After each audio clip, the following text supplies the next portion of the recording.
Very very good afternoon students. Hope so आप सभी safe होंगे, सुरक्षित होंगे और घर पर अपना और अपने घर वालों का ज़रूर ध्यान रख रहे होंगे, यही उम्मीद है। और वैक्सीनेशन ज़रूर ले चुके होंगे, ठीक है ना।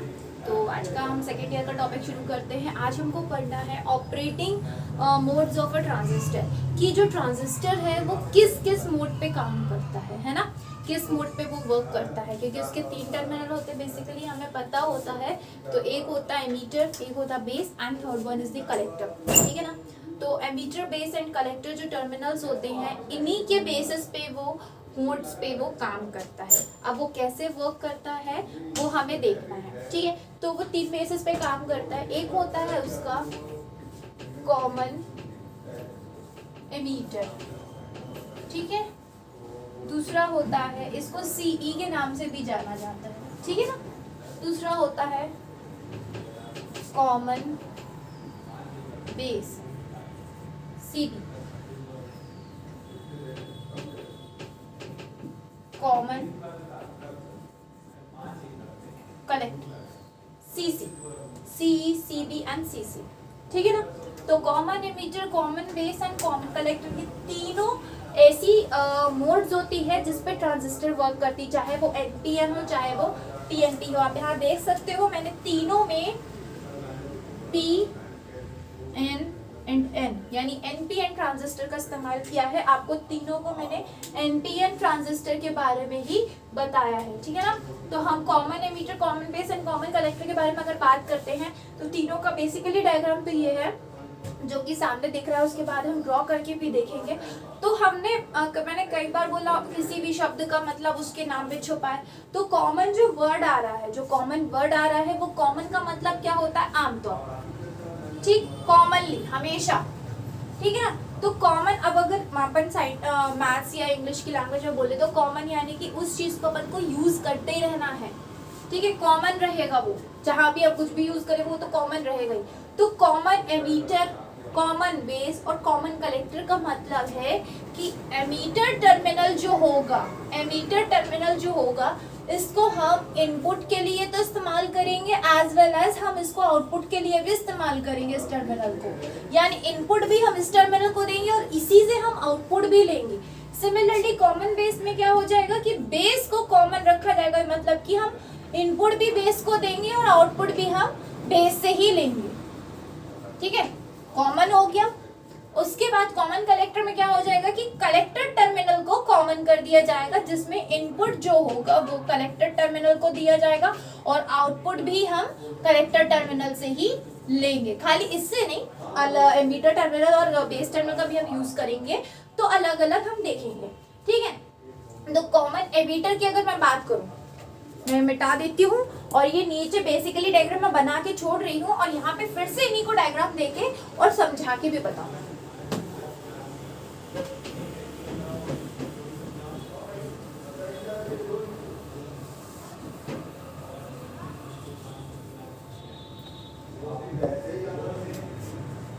देखो हमारा ये नॉर्मल हमने एनपीएन ट्रांजिस्टर बना दिया, ठीक है ना। और ये हो गया, हमने बताया था जिसमें एरो टर्मिनल, मतलब एरो लगा होता वो टर्मिनल एमीटर का होता है। यानी हमारा एमीटर हो गया, ये बेस हो गया और ये कलेक्टर हो गया। हम सबसे पहले कॉमन एमीटर की बात कर रहे हैं, सीई की बात कर रहे हैं हम, ठीक है। शॉर्ट फॉर्म पे लिख रही हूँ, सीई की बात कर रही हूँ मैं। तो एमीटर टर्मिनल पे एरो आता है, हमने एरो लगा दिया। अब क्या कहा गया है कि एमीटर टर्मिनल कॉमन है, मतलब इनपुट भी हमको इसी में देना और आउटपुट भी हमको इसी से लेना है। तो हम सबसे पहले तो इसका टर्मिनल निकालते और आउटपुट हम हमेशा किससे लेते? कलेक्टर से लेते, है ना। आउटपुट हमेशा हम बेसिकली कलेक्टर से लेते, तो कलेक्टर से हम आउटपुट लेंगे, इसके लिए निकल के अब इनपुट भी देना है, सप्लाई भी देना है, सिग्नल भी देना है। सप्लाई और सिग्नल दोनों में अंतर होता है, ठीक है ना। तो अभी हम सप्लाई की बात करें, ठीक है।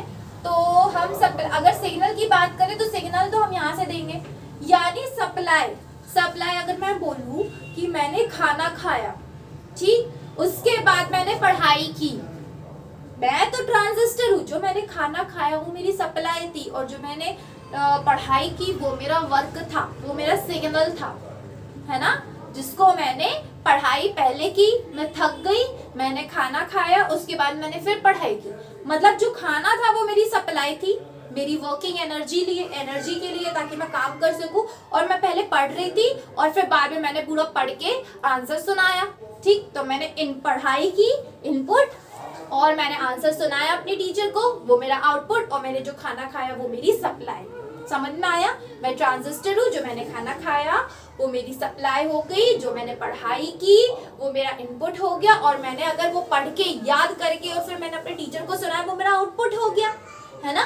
तो वो इनपुट, आउटपुट और सप्लाई में ये अंतर होता है, तो कंफ्यूज मत होना यहाँ पे, है ना। तो एमीटर को हमको क्या पता है कि दो टर्मिनल को हमको फॉरवर्ड और रिवर्स बायस पे हम रखते हैं। ट्रांजिस्टर को हमने पहले देख चुके पीएनपी और एनपीएन में, है ना। तो हम इसको रखेंगे, ये कौन सा है, हम एनपीएन ट्रांजिस्टर यूज कर रहे हैं, ये याद रखना, ठीक है ना। एनपीएन ट्रांजिस्टर यूज कर रहे हैं, तो ये हो गया फॉरवर्ड बायस।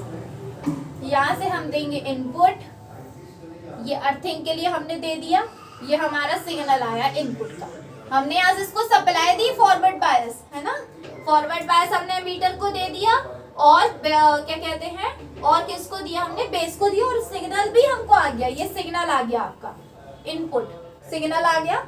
उसके बाद हमको आउटपुट चाहिए, तो इसी टर्मिनल से हमको आउटपुट भी चाहिए। कॉमन एमीटर है भाई, कॉमन एमीटर है तो सप्लाई तो चाहिए, मतलब सिग्नल तो चाहिए, तो यहाँ से हम आउटपुट भी लेंगे। अब इसको भी तो सप्लाई चाहिए, कलेक्टर टर्मिनल क्या रिश्तेदारी में आया, ऐसा तो है नहीं, इसको भी सप्लाई देंगे हम। तो इसको हम कौन सा देंगे, रिवर्स बायस, एड है पॉजिटिव देंगे हम, क्यों, क्योंकि ठीक है, ये ऐसा क्यों कर रहे हैं हम, ताकि ये इसके सिग्नल को खींचता जाए और इनपुट आता जाए, ये खींचता जाए और ये आता जाए, ठीक है ना। तो ये हो गई आपकी आउटपुट, ये आपकी सप्लाई, ये आपकी आउटपुट, यानी जिस सिग्नल को ये लेगा उसको ये एम्पलीफाई करेगा और आपको आउटपुट प्रदान करेगा, है ना। वीक सिग्नल को मैं ऐसे समझा देती हूँ आपको, देखो ये अपने पास एक बिल्कुल वीक सिग्नल आया, और जब ये खा पी लिया, पूरा सप्लाई के साथ प्रोसेस हो गई, तो ये देखो बिल्कुल तंदुरुस्त सिग्नल बन के आउटपुट में मिला आपको। तो ये ज्यादा बेटर है समझने के लिए, आपके लिए, है ना। ठीक, तो ये हो गया कॉमन एमीटर। तो कॉन्फ़िगरेशन इसी तरह कॉमन बेस और कॉमन कलेक्टर भी काम करता था, हम उनके बारे में भी देख लेते हैं। तो हमने यहाँ क्या देखा, हम इनपुट किस पे दे रहे हैं, बेस और एमीटर से, और आउटपुट किस से ले रहे हैं, कलेक्टर और एमीटर से, है ना। तो ये रहा कॉमन एमीटर के बारे में। अब हम कॉमन बेस के साथ काम करेंगे। हमको क्या करना है, बेस को अब इनपुट के लिए आउटपुट के लिए यूज करते हैं, थोड़ी सी पोजीशन है उसकी चेंज कर देते हैं।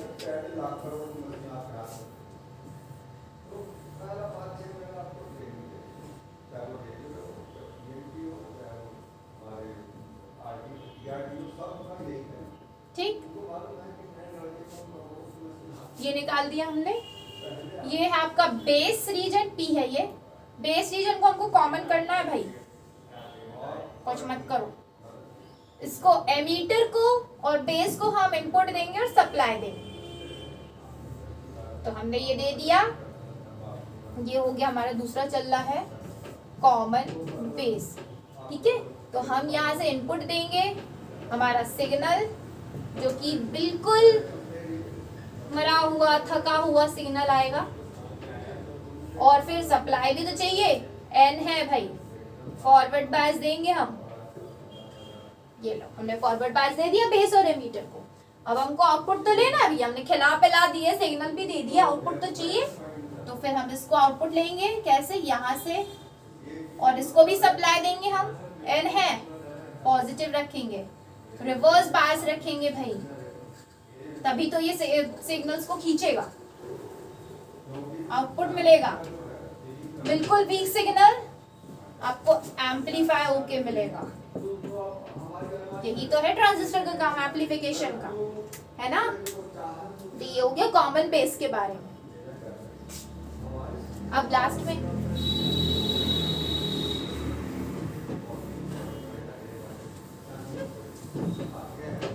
अगर मैं कॉमन कलेक्टर की बात करूं,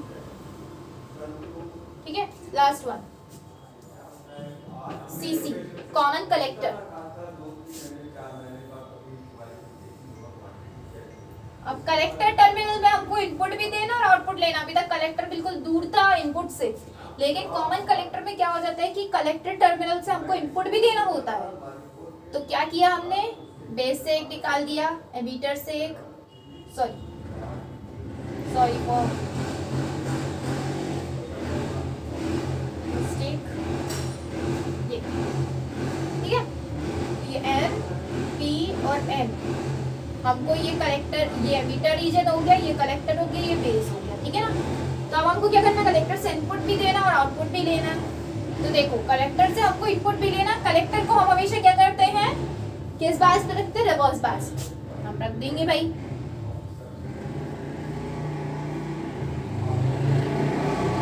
ठीक रख दिए, इससे हमको आउटपुट भी लेना है। एमीटर तो हमेशा भाई वो तो महान इंसान है, वो क्या रहेगा, फॉरवर्ड बायस पे रहेगा, हम इसको बिल्कुल फॉरवर्ड बायस देंगे हम।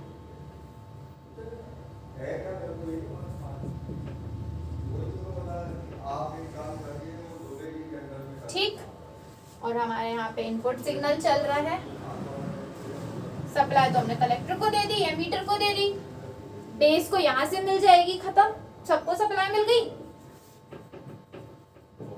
भाई। खाना सब तक पहुंचना चाहिए, जो सप्लाई होती है वो किसी भी इक्विपमेंट की फूड है भाई, किसी को खाना नहीं दोगे, उससे काम करवाओगे, कैसे काम करेगा बेचारा मजदूर इंसान, है ना। तो ये देखो यहाँ पे आप देख सकते हो, ये इनपुट सिग्नल हो गई आपकी, और ये आपकी आउटपुट सिग्नल, और ये कलेक्टर और बेस को सप्लाई हो गई, और ये एमीटर और कलेक्टर की सप्लाई। ठीक, तो यहाँ से सब कुछ क्लियर हो गया। तो ये रहा कॉमन कलेक्टर के बारे में। अब मैं बात करती हूँ ये कहाँ कहाँ यूज होते हैं। तो ये क्या होता है, जो कॉमन बेस होता है, ये याद रखना है हमेशा, जहाँ पे फ्रीक्वेंसी को एम्पलीफाई करना होगा वहां पे इसका ज्यादा इस्तेमाल किया जाता है, और जहां पर आमतौर पर कॉमन एमीटर ही यूज किया जाता है। ठीक है, कॉमन कलेक्टर तो ऐसा कि हाँ कभी कभार यूज होता है, बट होता जरूर है, बट आमतौर पर कॉमन एमीटर को यूज किया जाता है। तो होप सो इन सबको आपको समझ में आया होगा। ठीक है, ये तीनों emitter, common emitter, common base and common collector terminals वाले हैं। ठीक है, इसके नेक्स्ट क्लास में मैं आगे और ट्रांजिस्टर के बारे में बताऊंगी। तो सेकंड ईयर प्लीज ध्यान से पढ़े, वैसे ही लॉकडाउन का टाइम चल रहा है, कोर्स अपन को जल्दी जल्दी खत्म करना है, ठीक है ना। तो प्लीज ध्यान से पढ़े और रेगुलर रहें, है ना, और ताकि पढ़ाई करते रहें, घर पे सुरक्षित रहें, सेफ रहें, और अच्छा खाएं, अपने घर वालों का ध्यान रखें। इस पे कोई भी डाउट हो किसी भी टॉपिक पे, कमेंट सेक्शन में कमेंट जरूर करें, ताकि मैं आपके डाउट्स क्लियर कर सकूं। ठीक है, take care, at home and stay at home.